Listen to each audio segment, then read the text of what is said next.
طيب هنبدأ عندنا أول حاجة هنعرفها معانا هي الأبرتشر أو فتحة العدسة. المفروض عندي أما باجي أستعمل الكاميرا بتاعتي وأضغط على زرار الشتر عشان خاطر أخد الصورة بتاعتي، المفروض بيبقى فيه كمية معينة من الضوء بتخش عندي من العدسة وبتبدأ بتيجي على السنسور بتاع الكاميرا، فبتتكون عندي الصورة اللي أنا بصورها. هل كل مرة أنا بضغط فيها على زرار الشتر نفس كمية الضوء بتدخل معايا في كل صورة؟ لا طبعا، انا بتحكم في كمية الضوء دي من خلال حاجة اسمها فتحة العدسة او الابريتشر.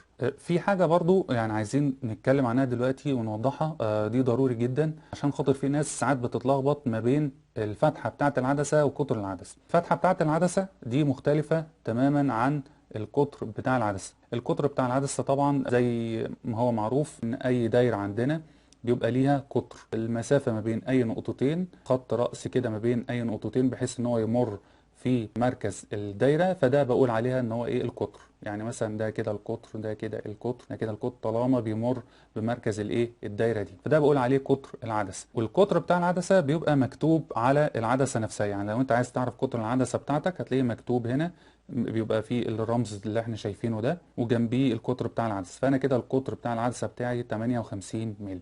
طيب بيفرق ايه بقى عن الفتحة بتاعة العدسة؟ الفتحة بتاعة العدسة دي اللي بتتحكم في كمية الضوء اللي داخل من خلال العدسة وبيسقط في الاخر على السنسور بتاع الكاميرا. وده مهم جدا جدا يا جماعة، عشان خاطر انا اتحكم في كمية الضوء فانا بتحكم فيها من خلال فتحة العدسة. التحكم ده بيكون من خلال في مجموعة من الشفرات بتبقى جوه العدسة، جسم العدسة نفسها. بمجرد ما انا ادوس على الزرار بتاع الشطر، البليدز او مجموعة الشفرات دي بتفتح يعني بحجم معين انا بحدده من السيتنج اللي جوه الكاميرا عندي. هنشوف دلوقتي مع بعض، يعني هنعمل دلوقتي هنركب العدسة دي على الكاميرا ونشوف فتحة العدسة مع بعض ازاي انا بتحكم في حجم الفتحة خلال الكاميرا نفسها.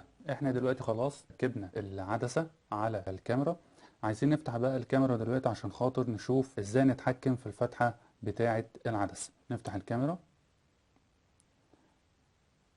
طبعا يعني كل الارقام اللي احنا شايفينها دلوقتي دي يعني هنتكلم طبعا عنها قدام. اللي يهمنا بس دلوقتي هو الفتحة بتاعة العدسة دي، احنا بنرمز لها بارقام اسمها الاف نمبر او الاف سكيل. احنا موجود عندنا هنا العدسة اللي مركبين على الكاميرا حاليا، الاف سكيل بتاعها بيبدأ عندنا من 4 لغاية 32. طب معناها ايه الارقام دي؟ الارقام دي كل رقم فيهم من اول 4 لغاية 32 بيبقى بيرمز لحجم معين من فتحة العدسة. كل ما الرقم بيكبر عندنا كل ما ده معناه ان فتحة العدسة اصغر، مش زي ما هو متوقع ان فتحة العدسة هتكبر. لا، الاف سكيل او الاف نمبر يعني هو يعني بيتناسب عكسيا مع حجم الفتحة بتاعة العدسة.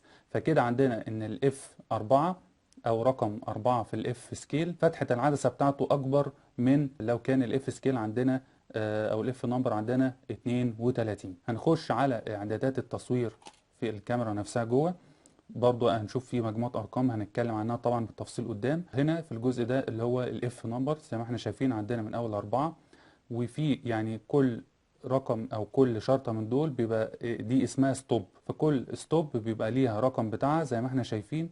كل ما بنزود الرقم كل ما عندنا فتحة العدسة بتصغر، وده ظهر حتى عندنا دلوقتي في الشاشة. عندنا دلوقتي الاف 4 فتحة العدسة تعتبر هي أكبر حاجة في العدسة عندنا دلوقتي، فأنا كده فاتح العدسة أو العدسة نفسها مفتوحة بالكامل، فعشان كده في كمية الضوء اللي داخلة كبيرة جدا. وزي ما احنا شايفين الصورة عندنا تعتبر ظاهرة تماما وبالألوان بتاعتها حتى والسطوع بتاع الصورة نفسه يعتبر كويس جدا.